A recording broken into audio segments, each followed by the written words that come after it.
Very good morning to all. Today, again, we are going to talk about James Thompson's poem Winter.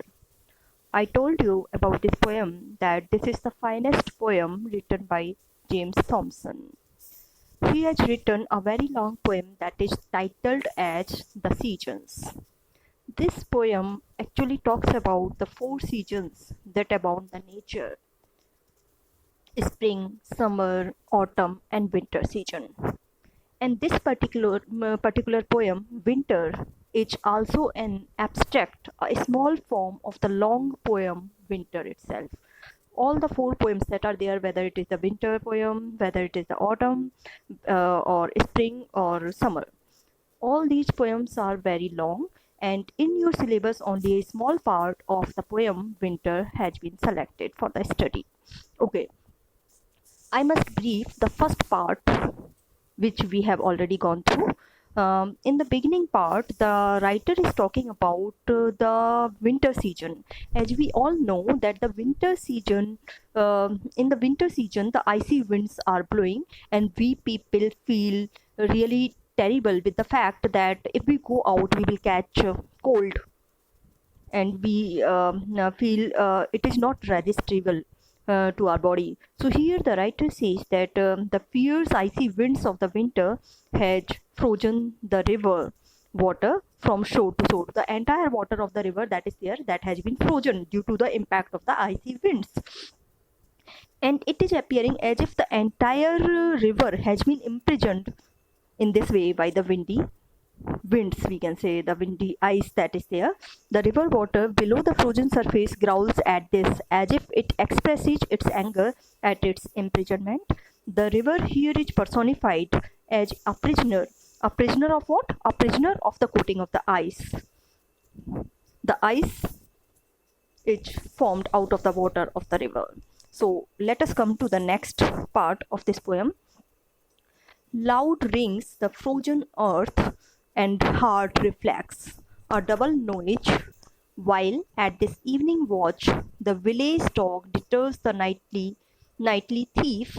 The heifer lodge, the distant waterfall swells in the breeze, and with the hasty tread of traveller, the hollow sounding plain shakes from afar the full ethereal round, infinite worlds disclosing to the view, shines out intensely keen and all one cope of starry glitter, glows from pole to pole. Here again, the impact of the icy winds has been intensified by various images which are given in these lines. So let us come to these lines. Loud rings the frozen earth, because the water of the river has been frozen, and so also the earth which is perceivable to us, that is also frozen in the sense that no activity as such is taking place on the earth right now. So when no activity as such is there, then what happens? The volume becomes high, it rings high. The sound that is being made, even if you drop a pin, it is echoed to a great extent.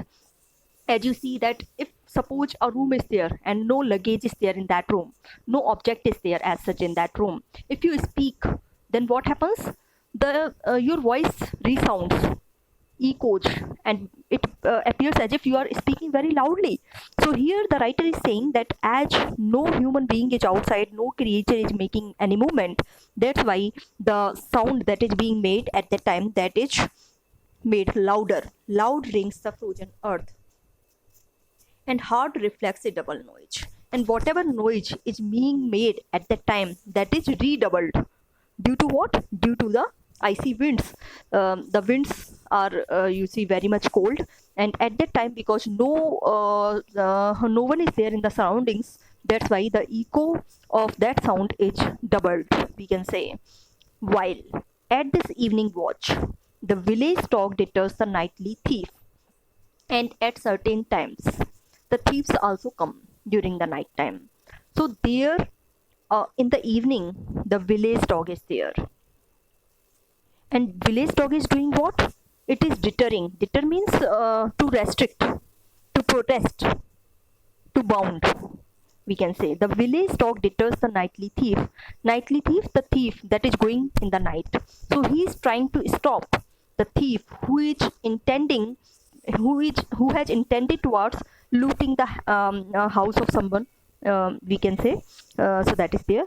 The heifer lodge, the distant waterfall swells in the breach. The heifer here refers to the small baby of a cow, we can say. Loge means a particular kind of sound that is being made by the couch. So the heifer loge. The heifer is also making slow sounds at that time because it is not able to sleep due to the icy winds. So it is creating different sounds. The distant waterfall swells in the breach. The distant means which is far away. So it is situated at a far place. A waterfall is there. Swells in the breach.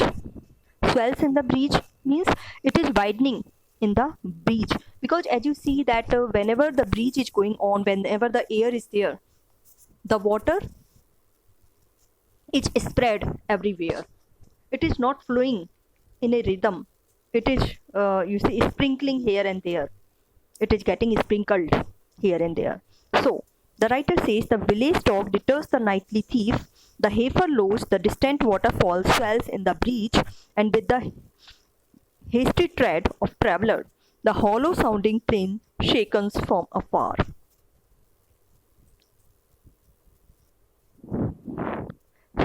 And with the hasty means hasty tread of traveller. A traveller is also there at that place, and he is walking very hastily with a great movement. He is walking very fastly. He is in a hurry, we can say. So he is walking very rushingly, we can say. He is walking very speedily. The hollow sounding plain shakes from afar. The hollow sounding plain here refers to the, you see, the valley that is there, that is also making great sounds. The plains are almost deserted and they are making great sounds at the time. They are creating a hollow. Hollow means empty. So no one is there, that's why the sound is re-echoing at that time. Shakes from afar. Shakes from afar, it is you see, appearing as if it is shaking from afar, from a distant place. The full ethereal round, infinite worlds disclosing to the view. The full ethereal round. The full ethereal round means the sky that is there. Infinite worlds disclosing to the view. We can see everything very clearly at that time, because no sound as such is, no particular movement as such is there. So everything is visual very clearly. Infinite worlds. Infinite worlds means the entire sky that is there, the full ethereal round. So it is seen very clearly. The ethereal round here also refers to the moon or the heavenly orb. Infinite worlds that are there. So infinite worlds disclosing to the view. Everything is seen very clearly. Shines out intensely keen, and all one cove of starry glitter glows from pole to pole. Intensely means very sharply, we can say. Keen again, very attentively, and all one cove. Cove here refers to it's a kind of canopy, we can say. It is used for a canopy. And all one cove of starry glitter. It is appearing as if the stars, they have formed a kind of canopy over the sky. Glows from pole to pole, and it is shining from one corner to the another. So the entire sky is getting glittered with the light of the stars that are there in the sky. So let me paraphrase it for you. Here the writer says that the frozen river is making loud noise. The noise is re-echoed, and the double noise is resounded. At that time, a dog is also barking at the thief which is going in the night time to loot some house. The dog tries to stop the thief, and at the same time the lowing sound is also being created by the calf of a cow that is there. Here the poet says that the waterfall, which is far away from the place which is narrated in this poem, it is spreading its water because the strong winds are blowing at the time. So water of that particular fall is spreading to a greater area, to a distant area, we can say.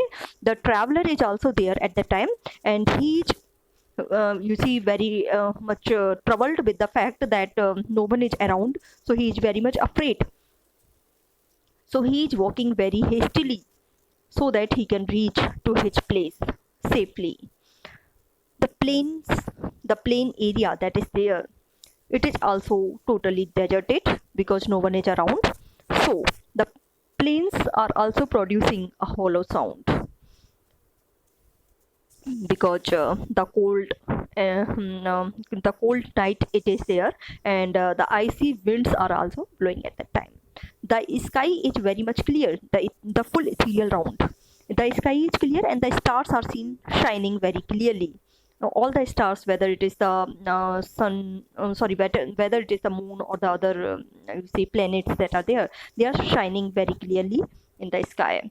The whole sky, with all its visible heavenly bodies, is shining very brightly, like it has formed a canopy over the earth. The sky is shining from one end to the other. So this is the second part of the poem which we have completed in this video, in this lecture. So the remaining part of this poem we will discuss in the next class. Thank you all.